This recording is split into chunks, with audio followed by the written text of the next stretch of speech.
Join Kids Hat family.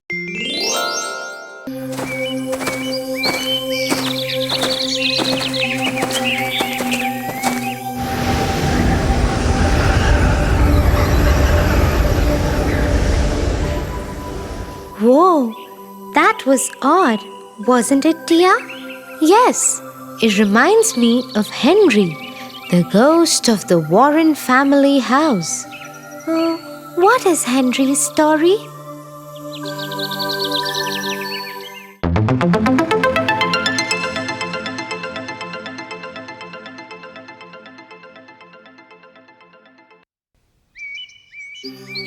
Once upon a time, there lived a beautiful family of the Warrens. Jim and Alice and their two children, Penny and Rick. They had just moved into the new house. Penny and Rick loved their new house.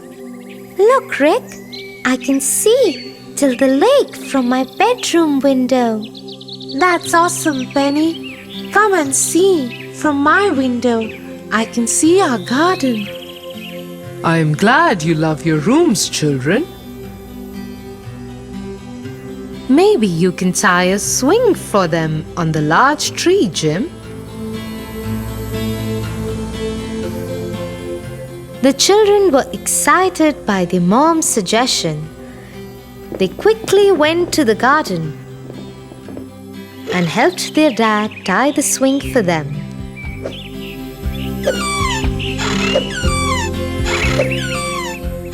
Later, they came back into the house,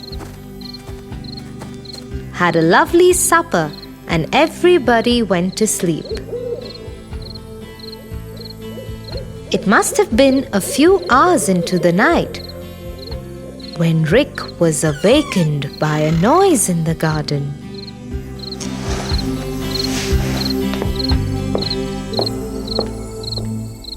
He looked out of the window.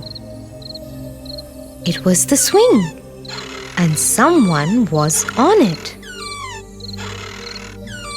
Who is there? Hearing the sound, whoever was on the swing quickly got off and ran away. Rick also went back into his bed and fell asleep.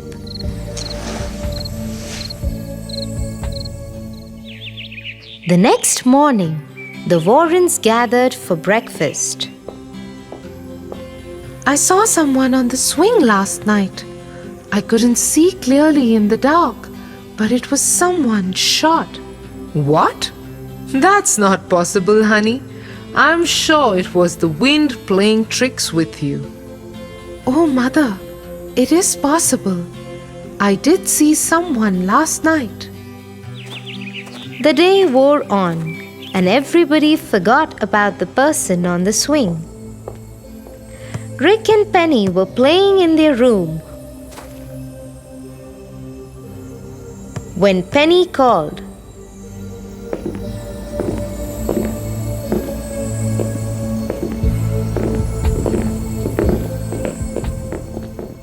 Hey Rick, look, there's someone on the lake.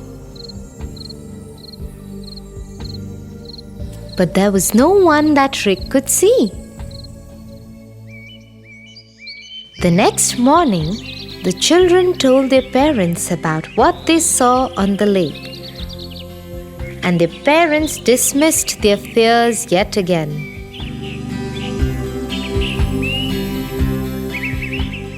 A few days passed. The children kept seeing odd shapes, and their parents kept refusing them. One day, Penny found that her maths homework book was missing. Soon Rick found that his favorite cricket bat was missing.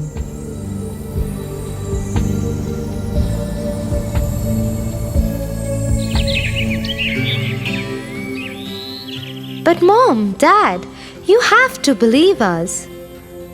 The grown-ups were about to disagree with Rick and Penny again when suddenly Mrs. Warren's stew-wok came flying at them. Everybody ducked. Looks like the children were right. There is a ghost in this house. Yes, there is. We must figure out what the ghost wants. And so everybody decided to talk to the ghost.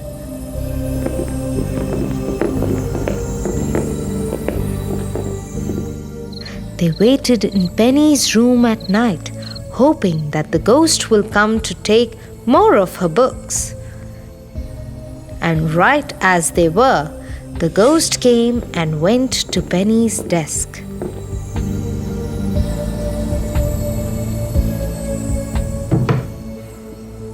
Hello, Mr. Ghost.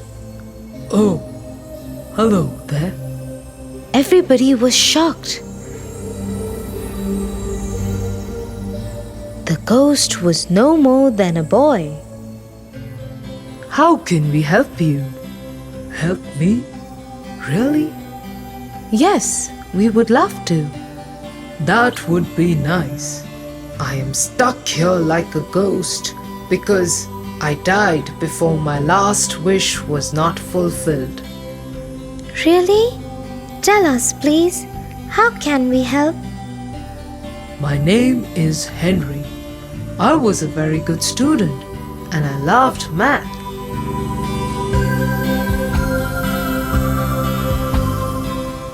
In the last week of my life, I had written a maths exam. I knew I would top the class, but before the teacher could declare my results, I died. I want to make my mother proud of me. I wish the teacher would check my test paper and she still keeps in her desk and tells my mother the score. As Jim and Alice watched Henry's ghost go out of the window, they decided to help him out.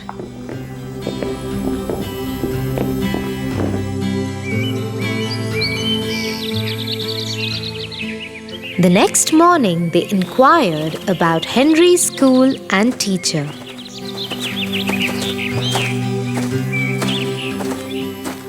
Once they had found her, they went to her and requested her to please check his paper.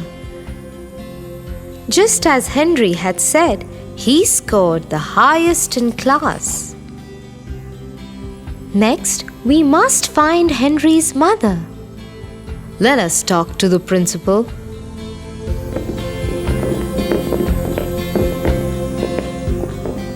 And so the Warrens got Henry's mother's address from the principal.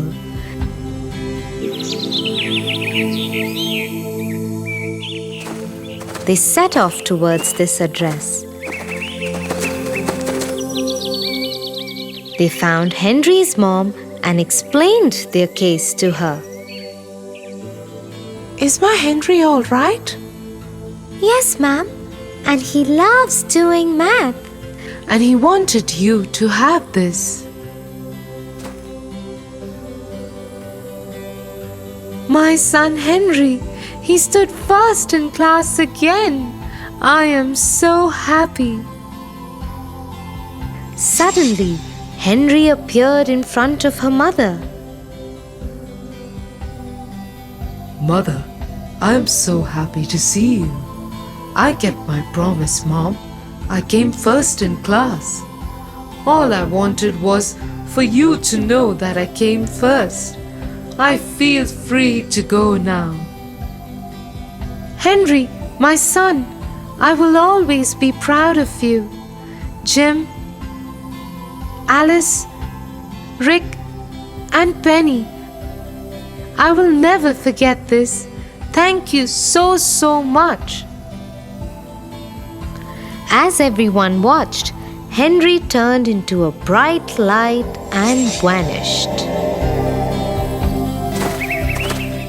The Warrens returned to their home, never to be disturbed by any ghosts again. Wow, Tia! I never knew that there can be some good ghosts too. Well, Tofu, like there are good people and bad people in this world, there are good and bad ghosts too. You know, I have decided what I want to become for Halloween this week. Let me guess. Henry? Absolutely. How did you know, Tia? I just did. Now come on, let's go home before the cold wind comes back.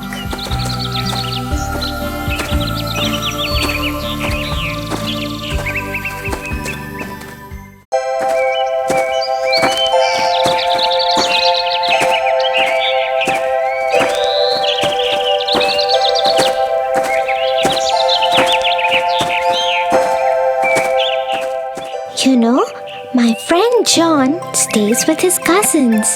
Yesterday, he came late to the class and the teacher scolded him a lot. John said his cousin brothers made him finish their course before they let him leave for school. He said they always trouble him and make him do a lot of housework. Oh no, he must feel really bad. John is a very nice boy. He doesn't disobey anyone. He's very nice to his cousin brothers despite the way they treat him. That is very nice of him. We should always forgive people for their mistakes. Have you heard the story of Cinderella?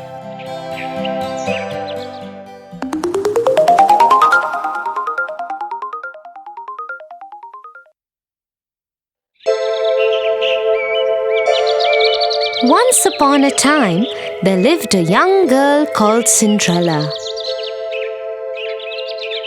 Cinderella's mother had died, and so her father had married another woman who had 2 daughters.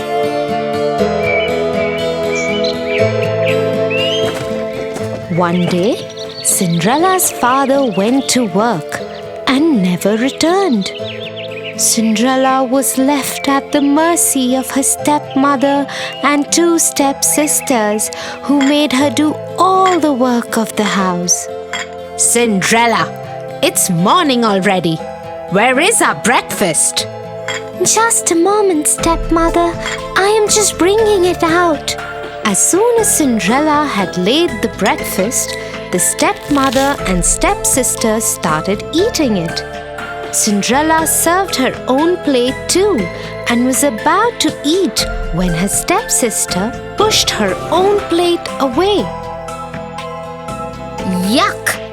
I hate it. Yes, now that you mention it, it really is horrible. Mother, do something. Cinderella, are you trying to kill us? What kind of food is this?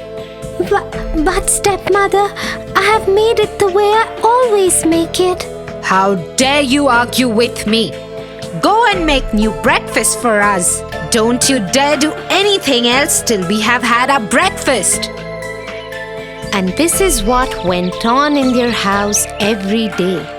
The stepmother and stepsisters troubled Cinderella without any reason.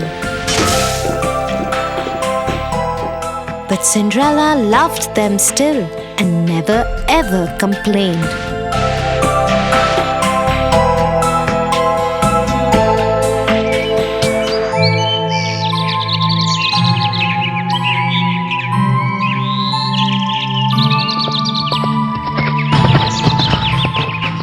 One day, an announcement was made in the village. Let everybody know. There will be a royal ball at the palace tomorrow night, and the king's son, Prince Charming, will marry a maiden from amongst the guests. Everybody from the village is invited. The whole village was excited. Even Cinderella's stepmother and stepsisters couldn't stop talking about it in the house. And that is how Cinderella found out about the ball. The royal ball. Prince Charming! The whole village is invited. I will finish my work quickly so we can all go together. Won't it be just wonderful? You! Who said anything about you going? You will stay here and polish our shoes till you can see your face in them. And so, with a heavy heart, Cinderella saw her stepmother and stepsisters dress up and leave for the royal ball the next day. Once they had left, she cried bitterly. Suddenly, her room lit up, and Cinderella saw the most beautiful fairy she could imagine. She held in her hand a delicate wand. Who are you? Get up, child. I am your fairy godmother. I am here to get you to the royal ball. Really? I never knew I had a fairy godmother. But how will I get to the ball? I don't have anything to wear. You don't worry about that, my child.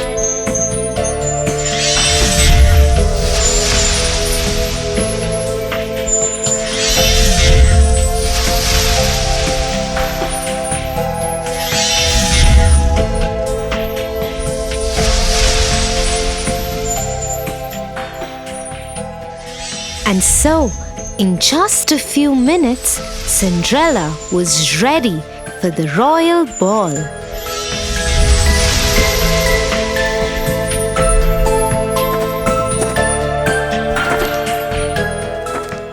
As she thanked her fairy godmother and got aboard the chariot, she received a word of caution from the fairy godmother. Remember to be back home at 12, otherwise the spell will wear off.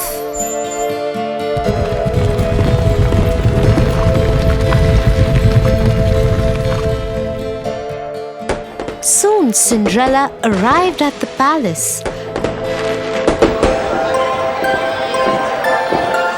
As she entered the great ballroom, everyone turned to look who this beautiful maiden was. Nobody could recognize her.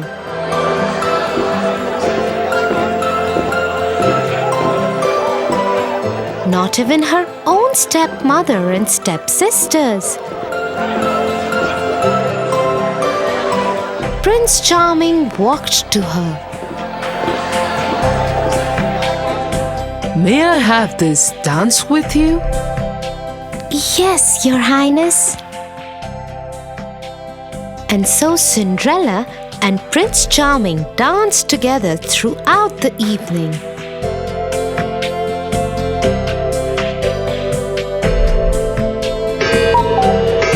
Till Cinderella heard the clock strike. Fairy godmother's words came back to her. She needed to get out of there before the clock struck 12. Without saying a word, she tore away from the prince's grasp and ran out of the palace. The prince ran after her. "Wait, wait! What is wrong?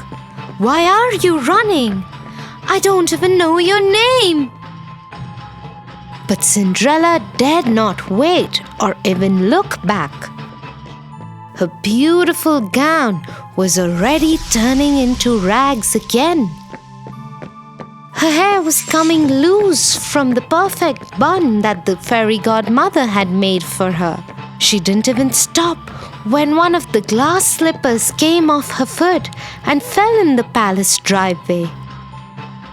She ran out of the palace gates and vanished into the darkness on a path that led to her home. Once home, she went back to polishing the shoes that had been given to her and decided never to speak to anyone about the ball.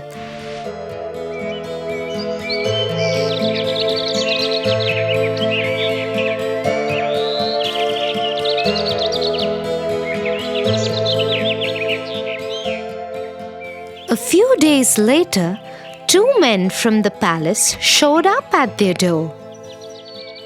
The lady that Prince Charming fell in love with left behind her glass slipper at the royal ball. The prince believes that such a beautiful slipper could fit only his beloved. And so we're asking all the girls in the village to try the slipper. The one whom it fits would be the one the prince will marry.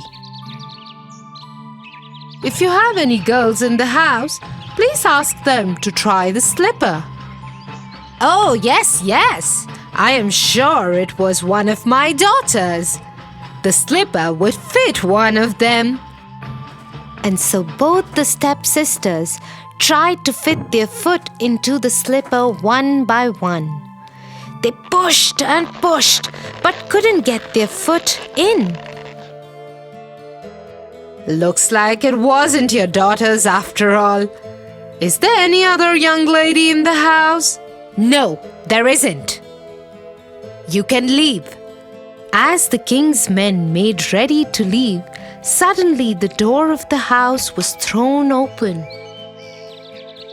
And Prince Charming himself stood there. Who is this beautiful girl in the upstairs window?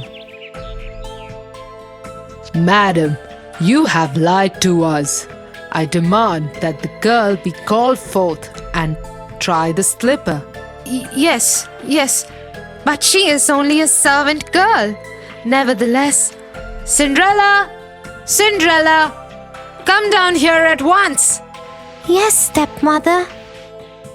The moment Prince Charming saw Cinderella, he knew he had found his beloved. He took the slipper from the king's man and slipped it onto her foot himself. The slipper fit perfectly in a moment. Cinderella was once again transformed into the beautiful maiden from the night of the ball. Prince Charming took her to the palace with him.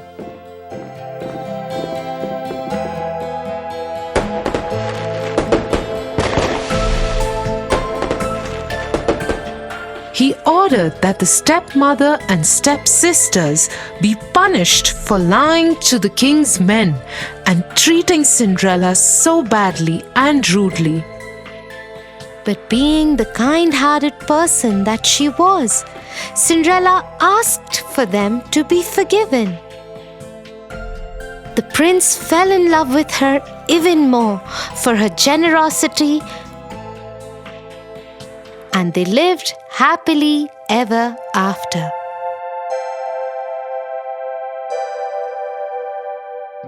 Wow, Tia, how wonderful is it to forgive people? Thank you for telling me this story. I will tell it to John too. I'm sure he will like it. Okay, shall we go home now? I think it's getting late. Tia and Tofu are going on a school trip while traveling in the bus. I am so excited, Tia. This is my first school camp. It'll be so much fun.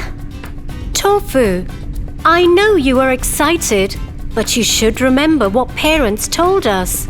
We have to be safe and careful throughout. Tia, I am a big boy, and this is my first adventure. I'll be cautious throughout, I promise. I am so happy we are going together. La la la la la. It's a camp, Tofu, so I don't want you wandering around alone at all.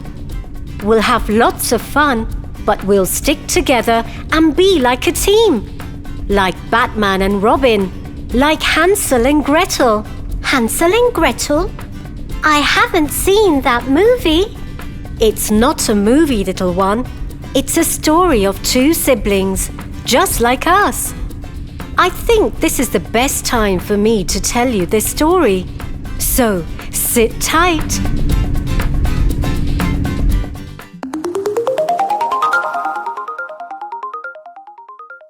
Hansel and Gretel. Once, a poor woodcutter had a son and a daughter named Hansel and Gretel. One day, they get an evil stepmother.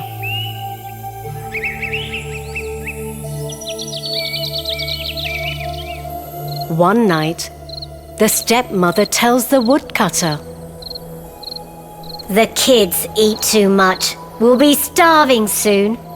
So let's leave the children in the forest and get rid of them. What are you saying? No! But the wife was very persistent, and she kept talking until he was convinced. Hansel overhears their conversation.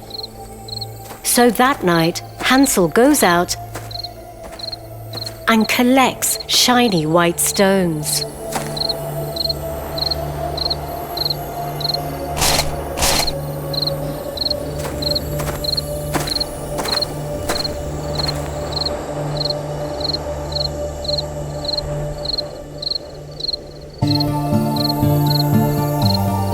We'll find our way back home. Stop crying, Gretel. Hansel, tomorrow we are going to die. What do we do? Don't worry, we will survive. Good night, Gretel. Hansel hides the stones and sleeps.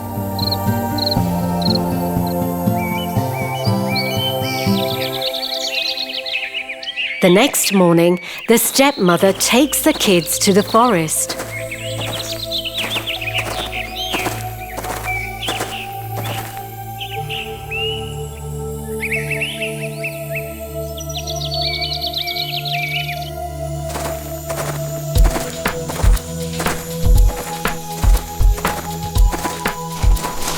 Hansel keeps dropping stones on the ground, thinking, we can follow these stones home.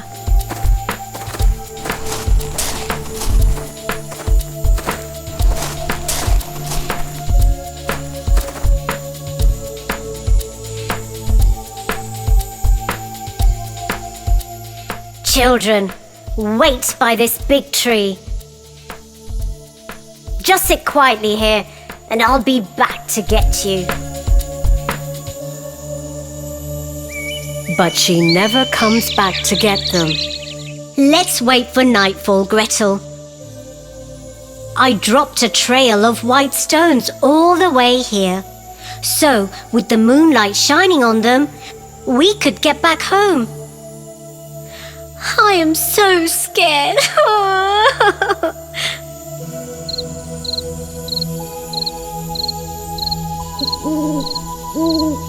So at night, Hansel and Gretel follow the shiny stones out of the forest.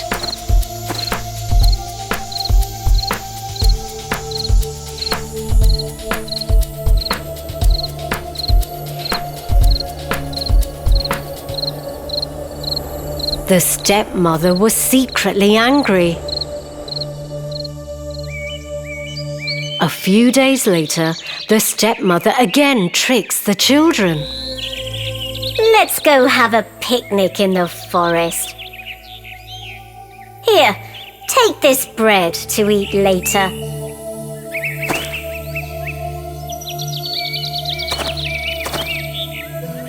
We'll go in the morning.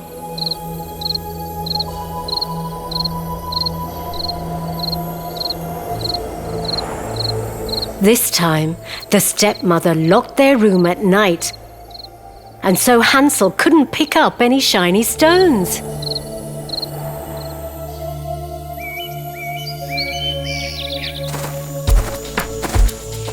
Next morning, On their way to the forest, Hansel crumbled his bread and left a trail of crumbs instead.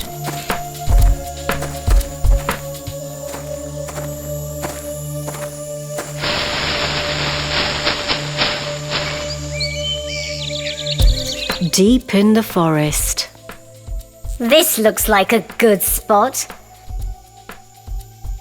You both can take a nap here while I go and cut some wood. Hansel and Gretel knew she wouldn't come back again.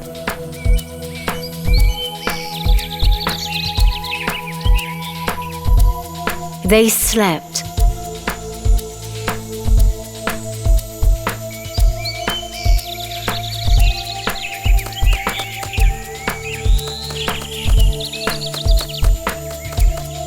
And waited for nightfall again.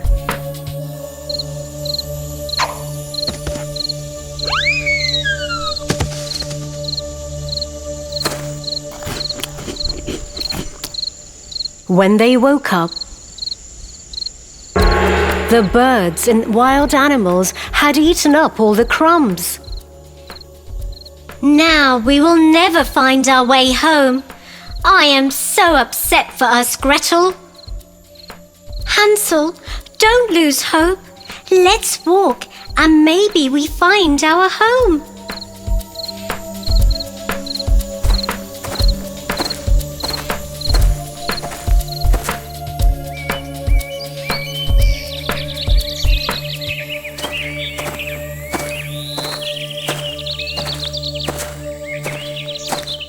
After walking the entire day, they find a small house.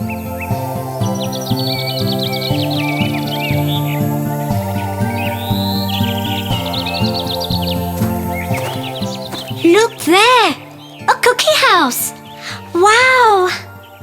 Oh, the house is made of chocolate with a roof of cake and sugar windows. Come, come! The hungry children didn't even stop to think. I want a big piece of the cake roof. Yum! Suddenly, they hear a voice. Children, come inside. You seem hungry. I'll make you yummy food right now. The lady was an evil witch. The kids go in the house with her.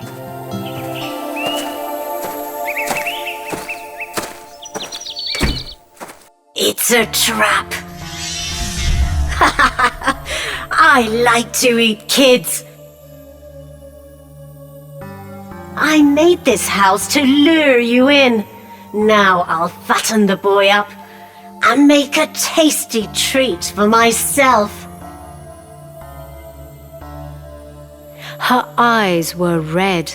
She had terrible eyesight, but a good sense of smell. She locks Hansel in a cellar. She makes Gretel do all the housework, all the chores. Hansel and Gretel cried and begged, but she had no mercy on them.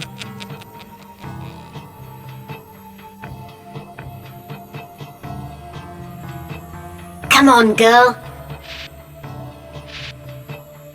Cook something delicious for your brother. He should be fat enough to be cooked by the end of this month.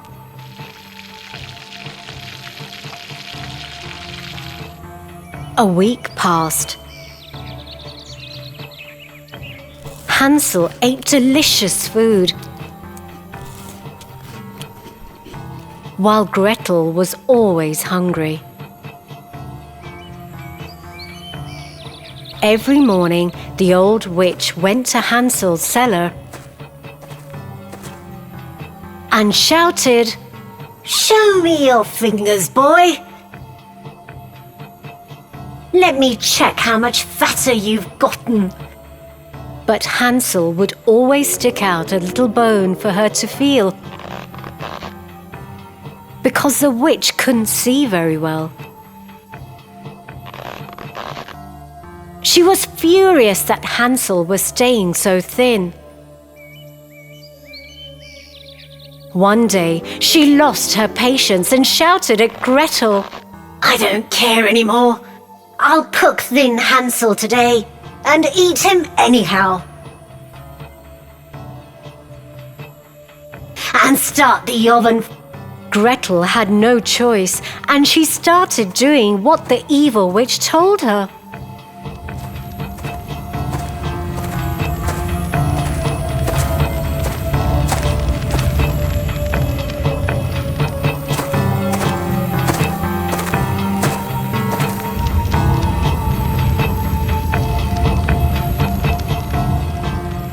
Now get in and see if the water is boiling enough. How can I get inside the oven? Please show me so that I can check the water. Stupid girl. What is wrong with you? It's so easy.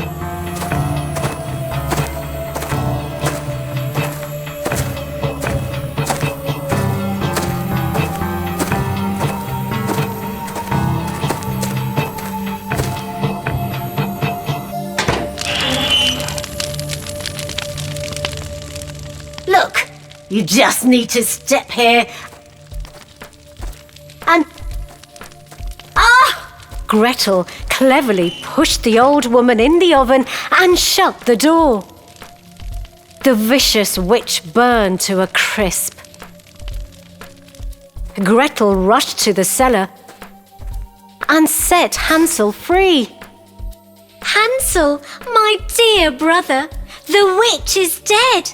Now let's run out of here and find our home. How happy they were.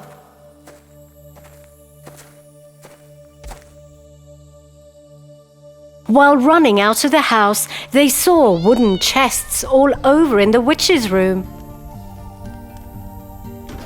They were filled with gems and gold.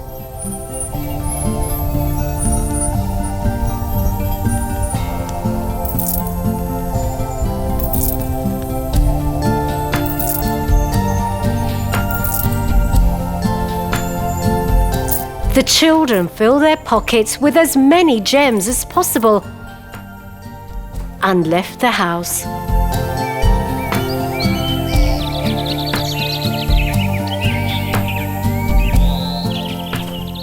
Hansel and Gretel walked for a few hours when they got to a bridge that they knew well and was close to their house.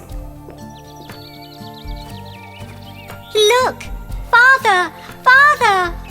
Hansel and Gretel could finally see their father at the porch, looking miserable because his wife had died. My dearest children, I'm so happy you both are alive. I am sorry for letting you go. The three hugged, and precious gems started to fall out of Gretel's pockets. Both the children emptied their pockets in their father's lap. They told their father about the evil witch and how they got her treasure. Oh my God, I am happy my kids came back safe. I will never leave you alone now. Finally, they could have a carefree life and lived together, happily ever after. Ooh, witches are scary. We are about to reach the forest camp very soon. Don't leave my hand when we go hiking in the forest. I want us to be like Hansel and Gretel. I promise not to go anywhere alone. Does this forest have a cookie house or a witch, Tia? Tofu, it's just a story. Hansel and Gretel shared an adventure like a team. Don't worry about any witch. It's just a camp. I hope we find a cookie house like Hansel and Gretel. Cookie house, yum! That sounds wow! I am hungry now. Give me the chocolates from the bag, Tia, please.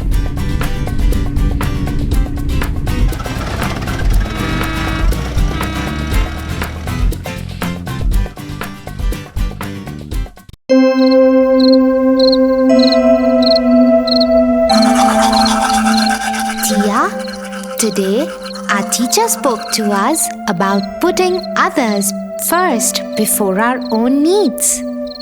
That's very nice.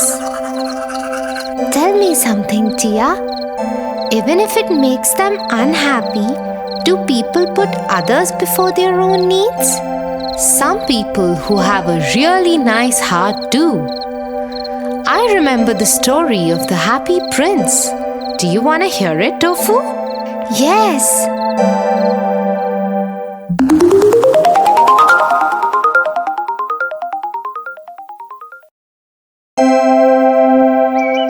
Once upon a time, a beautiful golden statue of the most beautiful smiling prince stood in the town center.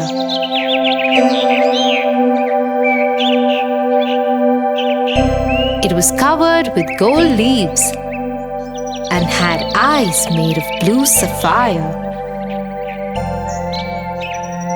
It had a huge red ruby on the hilt of its sword.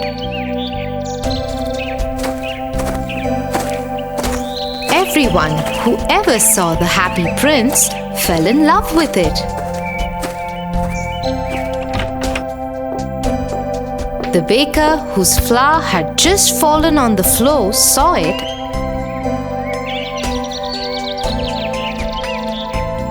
and said, Oh, happy prince, I wish I could always be happy like him. From now on, I will.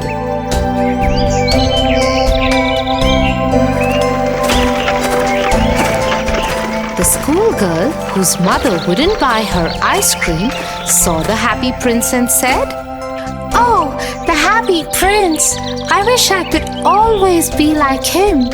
From now on, I will.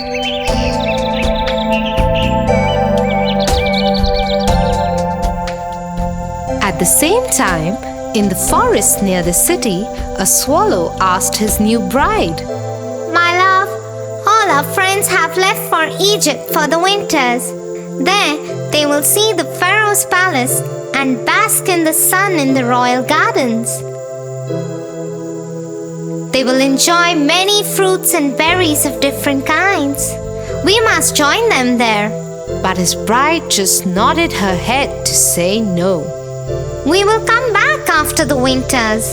You must let go of your attachment with this home and dwelling. Bride again nods no. You are being foolish, my new bride, but I must go. My friends wait for me. And so the swallow flies away. After a whole day of flying, he is halfway through the happy prince's city and then begins to feel tired.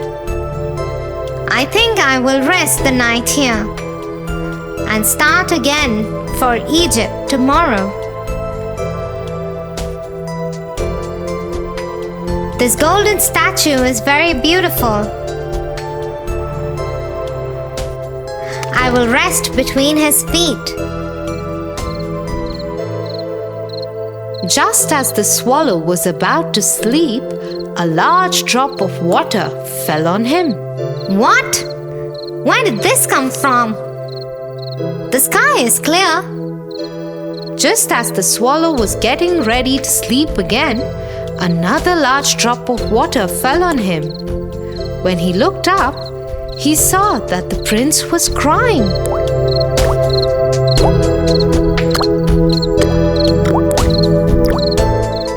Who are you? I am the happy prince. Why are you crying then? I lived in the city palace once. I was always happy. I had no reason to be sad because I knew my people were happy too. When I died, they made a golden statue of me and put me here. From here, I can see the sadness of my people, and my heart, though it's made of lead, feels sad. What do you see? A golden prince? Far away, I can see a seamstress.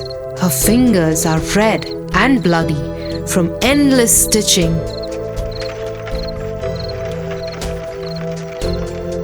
Next to her, on a bed, is a little boy. He is sick with fever and is crying out for oranges. But the seamstress doesn't have anything other than river water to give him. Oh, swallow, take the ruby from my sword and give it to her. No, no, I have to go to Egypt. I cannot stay.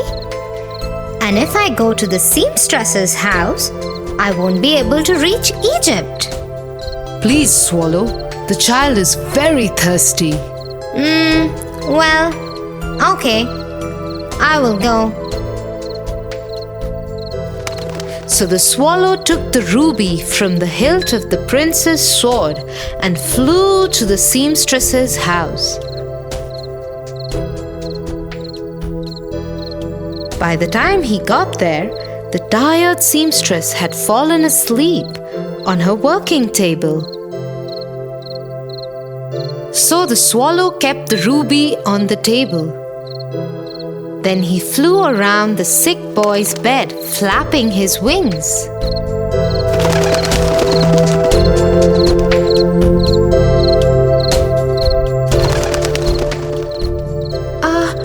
I feel so much cooler. I think I must be getting better.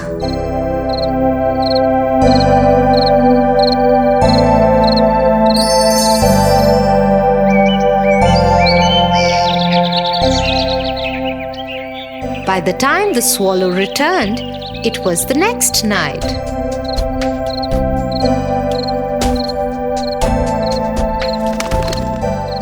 I will now go to Egypt. But the prince was crying again.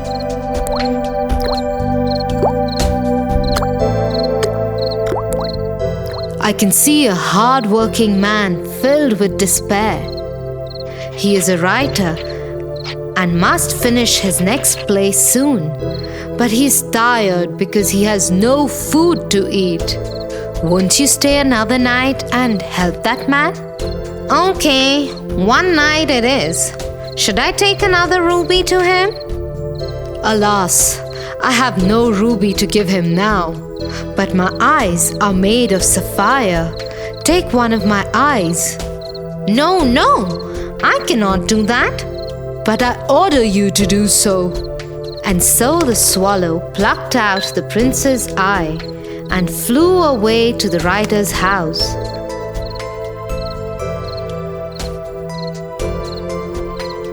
By the time he reached there, the writer had fainted out of hunger and cold.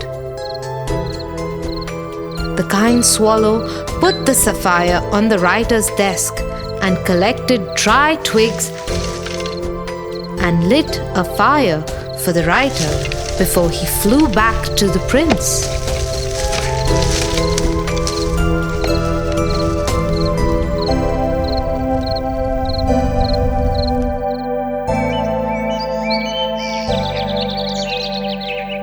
When he returned to the prince, it was the next night again.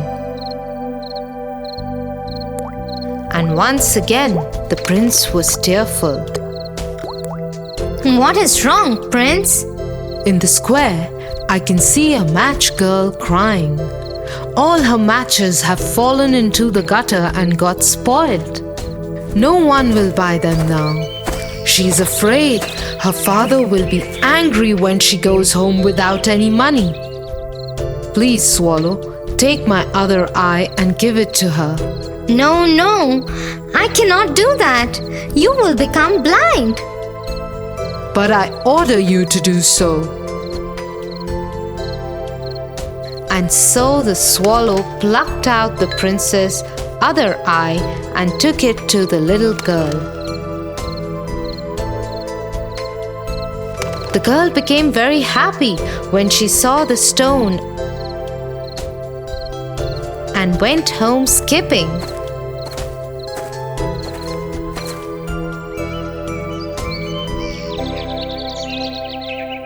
The swallow returned to the prince.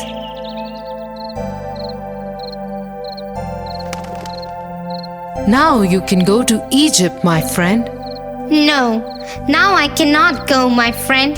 I will stay here and become your eyes. So the swallow stayed by the prince. Every day he would fly over the city and tell the prince the sorry tales he saw. The prince would then tell the swallow to pluck out a gold leaf from his body and give it to the poor people of his city. Soon there were no leaves left on the body of the prince. All that was left was his cold grey body. It kept getting colder as the winters kept setting in and the weather kept getting chillier. The swallow knew that he will not survive the season much longer. My friend, it is time for me to go. Finally, you're going to Egypt. Not Egypt, but towards death. Isn't it like sleep after all? But before I go, can I kiss you? I will once again be sad without you. Kiss me before you go. And so the frail swallow kissed the prince and fell at his feet dead. Suddenly, there was a loud sound like a crack. It was the sound of breaking of the prince's lead heart. In the morning, the mayor of the city crossed the statue. What an ugly statue! And it has a dead bird at its feet too. Break it down immediately and put up my statue instead.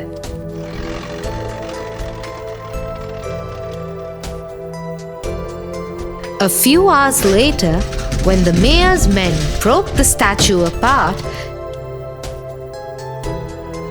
they found the two pieces of the prince's heart, and they threw it into the bin next to the dead swallow. That's when God said to his angels, Bring me the most precious two things in the world.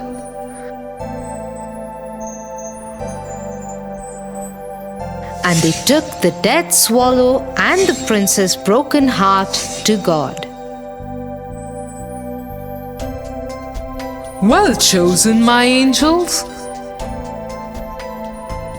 From now on, the swallow will sing in my heaven, and the prince will praise my ways.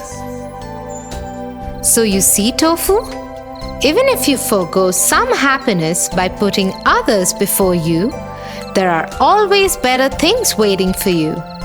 Yes, Tia.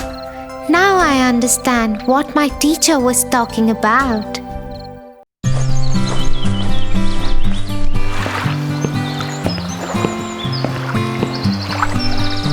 Tia, you recite so many stories to me that are full of morals, but you have never recited your favorite story to me. Which one is it? Tofu, that's true. I haven't yet recited my favorite story to you. Would you want to listen to one of my favorite stories? Yeah. Jack and the Beanstalk. Once upon a time, there lived a widow with her only son, named Jack. Their times were really hard, and they were living in poverty for long. Jack was too young to work and earn money. All their house furniture and other belongings were sold off to carry on with their basic daily needs. Until at last they were left with a cow, who used to give milk every day, and that they used to sell off in the market to buy bread. One day, the poor old cow didn't give any milk.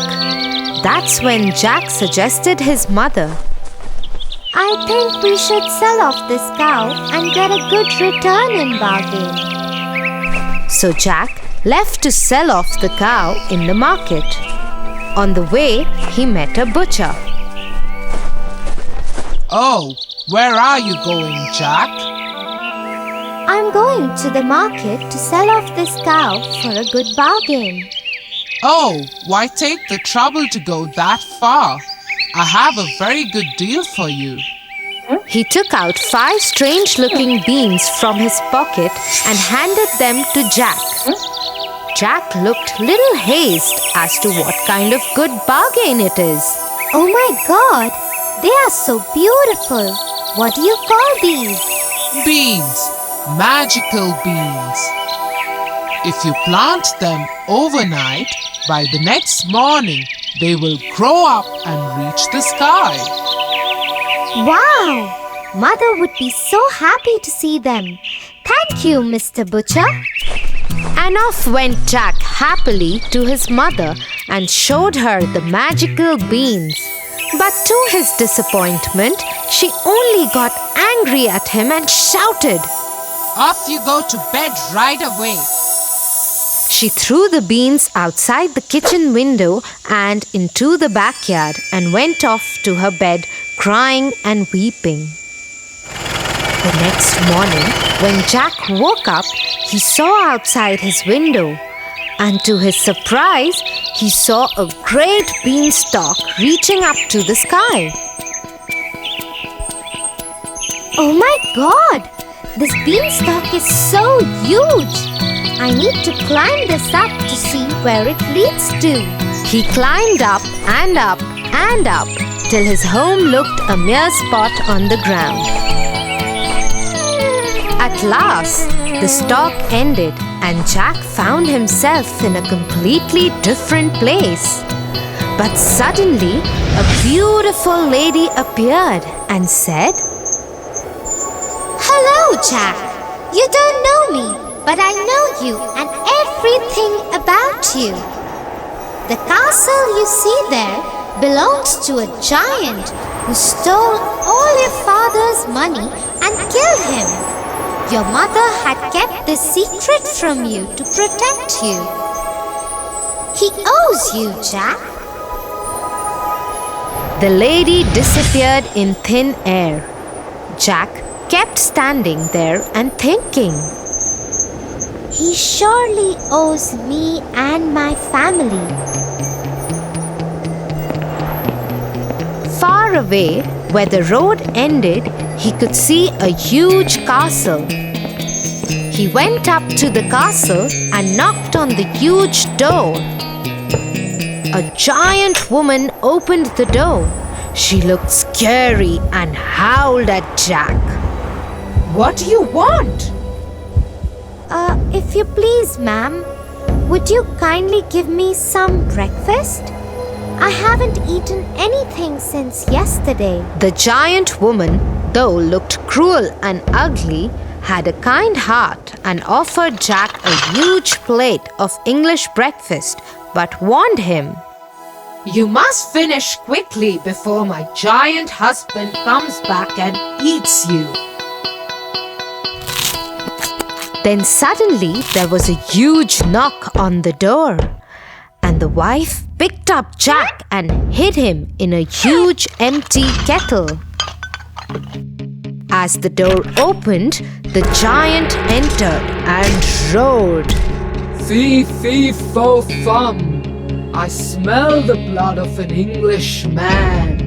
Be he alive or be he dead, I'll grind his bones to make my bread. Nonsense! You're mistaken. It's the ox hide you smell. So he sat down at the table and ate the ox that his wife had served him as breakfast. After he finished, he asked his wife, Get me my moneybags. He started counting his money, but he was so sleepy that he slept on the table. The whole room was roaring with his snore. Jack taking an opportunity of this time, got out of the kettle, picked up the money bags and ran towards the door. Before the giant woke up, he climbed down the beanstalk and to his cottage and did not look back even once. He took a sigh of relief and ran to his mother. Mother, look what I got. We are rich now. The mother and the son lived quite comfortably. Till one afternoon, when his mother was away, he decided to go up to the giant's castle and see what was happening there. So he climbed up the beanstalk and reached the castle. There, standing at the door, he saw the giant's wife again. But she didn't recognize him because he was dressed impeccably this time. If you please, ma'am, He said, will you give me some breakfast? Run away, you little boy. Last time a boy came, he stole my husband's money bags. But since she was kind-hearted, she offered Jack breakfast. At that very moment, the giant knocked on the door and quickly she hid Jack in the oven. The giant entered and roared. Fee, fee, fo, fum! I smell the blood of an Englishman. Be he alive or be he dead, I'll grind his bones to make my bread. But the giant's wife once again assured him that he is mistaken and offered him his huge breakfast to eat. After eating his food, he asked his wife, Get me my golden hen. The wife got the hen and the giant roared in his voice. Lay! That very moment, the hen laid a golden egg, and Jack was left amazed with what he saw. No sooner he saw the giant slipping into his deep sleep, and once again he came out of the oven, picked up the hen, and ran for the door. In the meanwhile, the hen began to cackle. The voice made the giant move a little, but he kept sleeping. Jack climbed down the stalk and went straight to his mother and gave her the golden hen. The mother and the boy were so rich that they had money greater than even what they could spend. One day, he was sitting idle. The thought of the beanstalk crossed his mind again, and he decided to climb it. No sooner he was at the castle, but this time he decided not to be seen and climbed the kitchen wall of the castle and hid himself in the oven. In came the giant, roaring louder than ever. Fee, fee, fo, fum! I smell the blood of an Englishman. Be he alive or be he dead, I'll grind his bones to make my bread. But the giantess was quite sure that she had seen no little boy that morning, and after grumbling a great deal, the giant sat down for breakfast. As soon as he got over with his breakfast, he called out to his wife, Bring me my harp! Sing! ordered the giant. Soon the harp started singing the most beautiful sounds ever heard, and no sooner the giant fell off into his deep sleep. Jack, who was waiting for this moment, got out of the oven and climbed the table to grab the harp. But as soon as he started running off with it, the harp started shouting, Master! Master! The giant woke up just in time to catch the sight of Jack running out of the kitchen door. With a fearful roar, he saw Jack running with the harp and dashed after him. Little Jack ran as fast as he could. while holding the harp tightly in his hands. The giant, taking terribly long strides, gained on Jack, and he would have been caught if Giant had not slipped over a boulder. Before he could pick himself up, Jack began to climb down the beanstalk, and when the giant arrived at the edge, he was nearly halfway to the cottage.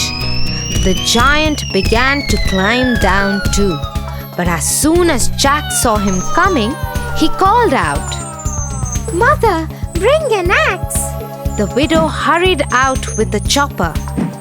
Jack had no sooner reached the ground than he cut the beanstalk right in two. Down came the giant with a terrible crash, and that, you may be sure, was the end of him. But the mother had a very important advice for Jack. Jack, what the giant did to your father was bad. But you should not have been so greedy. He reaped what he sowed, but greed is also a bad deed. Jack agreed to his mother and promised to never be greedy again, and they lived happily ever after. Wow, Tia, that was such an adventurous story. Yeah, Tofu, and do you know why it was my favorite story? No? Tell me.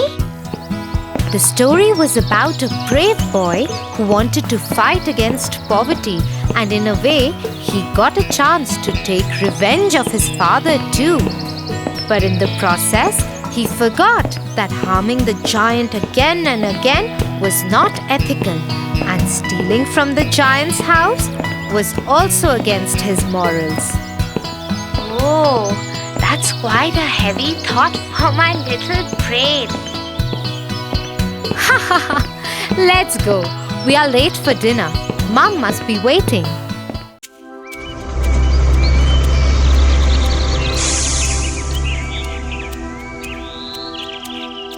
The boys in my class are very mean to me.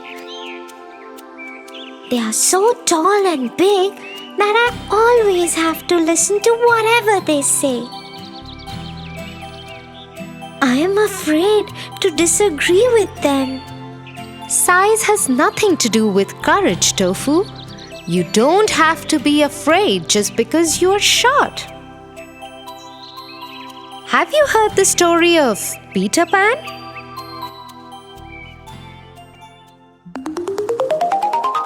Peter Pan.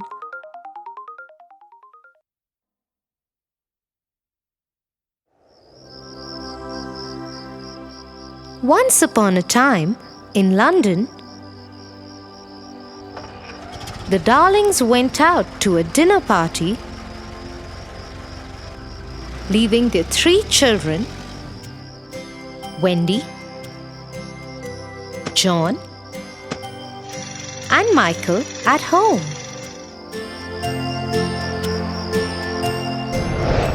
After Wendy had tucked her younger brothers John and Michael to bed, she went to read a book.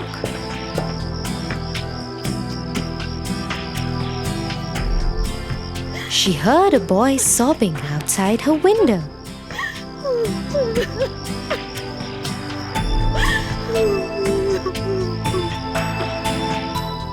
He was flying.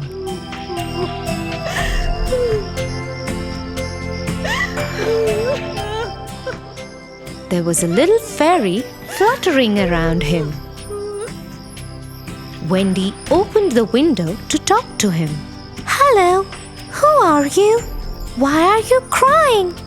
My name is Peter Pan. My shadow wouldn't stick to me. Don't worry. Come inside. Peter agreed.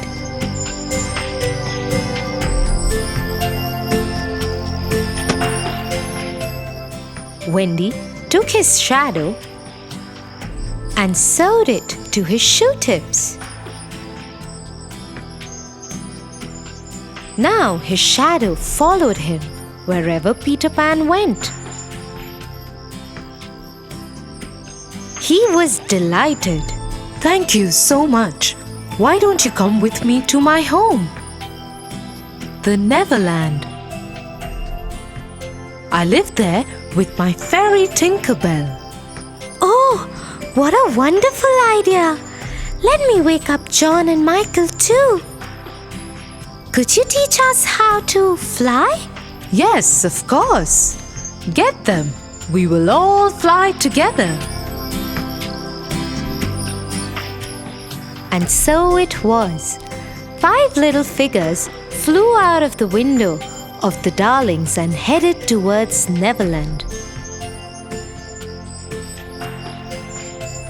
As they flew over the island, Peter Pan told the children more about his homeland. That island is Neverland. All the children who get lost come and stay with Tinkerbell and me. The Indians also live in Neverland. The mermaids live in the lagoon around the island. And a very mean pirate called Captain Hook keeps troubling everyone. Captain Hook? Yes, a crocodile bit off his one arm. So the captain had to put a hook in its place. Since then, he's afraid of crocodiles. And rightly so. If the crocodile ever found Captain Hook, it will eat up the rest of what it couldn't eat the last time. Soon they landed on the island. And to the surprise of Wendy, John, and Michael, Peter Pan led them in through a small opening in a tree. Inside the tree was a large room with children inside it. Some were huddled by the fire in a corner, and some were playing amongst themselves. Their faces lit up when they saw Peter Pan, Tinkerbell, and their guests. Hello, everyone. This is Wendy, John, and Michael. They will be staying with us from now on. Hello, Wendy, John, and Michael.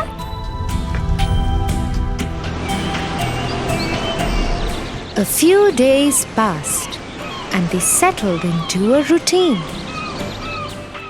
Wendy would take care of all the children in the day and would go out with Peter Pan and her brothers in the evening to learn more about the island.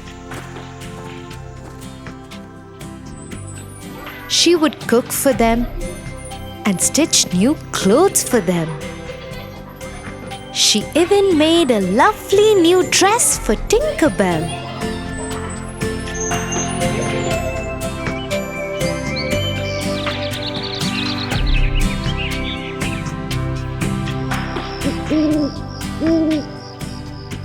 One evening, as they were out exploring the island, Peter Pan warned everyone and said, Hide! Hide! Pirates!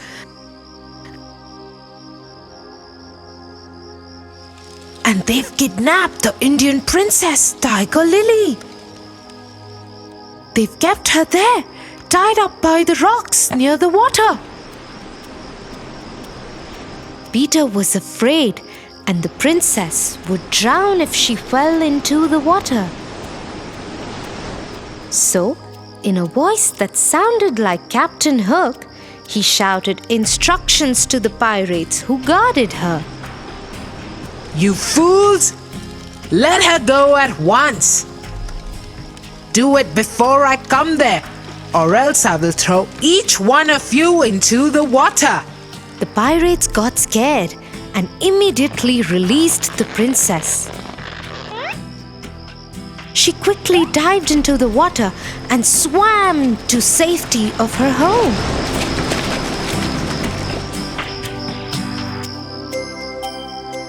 Soon everyone found out how Peter Pan had rescued the princess.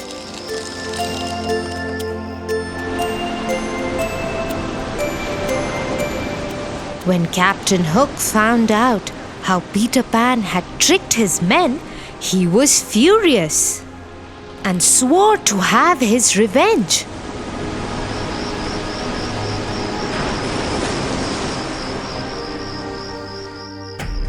That night, Wendy told Peter Pan that she and her brothers wanted to go back home since they missed their parents. She said if the lost children could also return to her world, they could find nice homes for them. Peter Pan didn't want to leave Neverland. But for the sake of the lost children, he agreed, although a bit sadly. He would miss his friends dearly.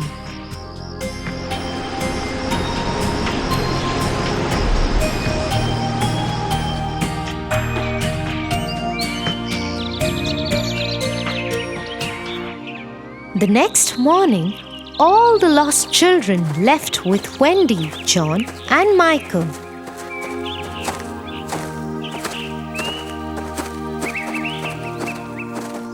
But on the way, Captain Hook and his men kidnapped all of them.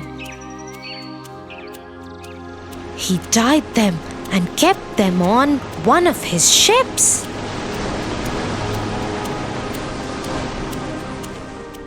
As soon as Peter found out about it,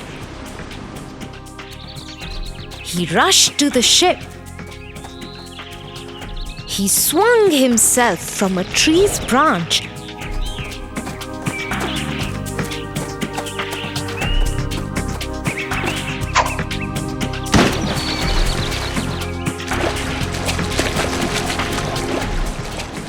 and onto the deck of the ship, where all the children were tied up.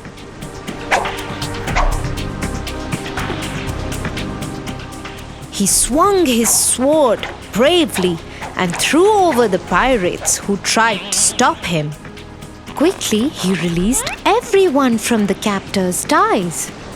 Wendy, John, Michael, and Tinkerbell helped all the children into the water, where their friends from the Indian camp were ready with smaller boats to take them to safety. Peter Pan now went looking for Captain Hook. Let us finish this forever, Hook. Yes, Peter Pan, you have caused me enough trouble. It is time that we finish this. With his sword drawn, he raced towards Peter Pan. Quick on his feet, Peter Pan stepped aside and pushed Hook into the sea, where the crocodile was waiting to eat the rest of Hook. Everyone rejoiced as Captain Hook was out of their lives forever. Everybody headed back to London. Mr. and Mrs. Darling were so happy to see their children, and they agreed to adopt the lost children. They even asked Peter Pan to come and live with them. But Peter Pan said he never wanted to grow up, so he and Tinkerbell will go back to Neverland. Do visit us sometime, Peter Pan. I will, Wendy. Promise. And he flew out of the window with Tinkerbell by his side.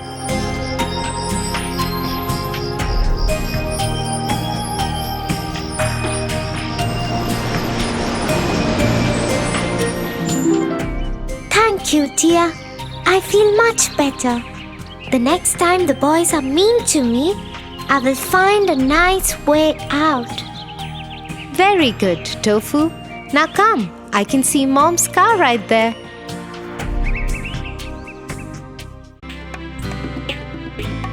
For your favorite rhymes, stories, and more, join Kids Heart family. Subscribe here.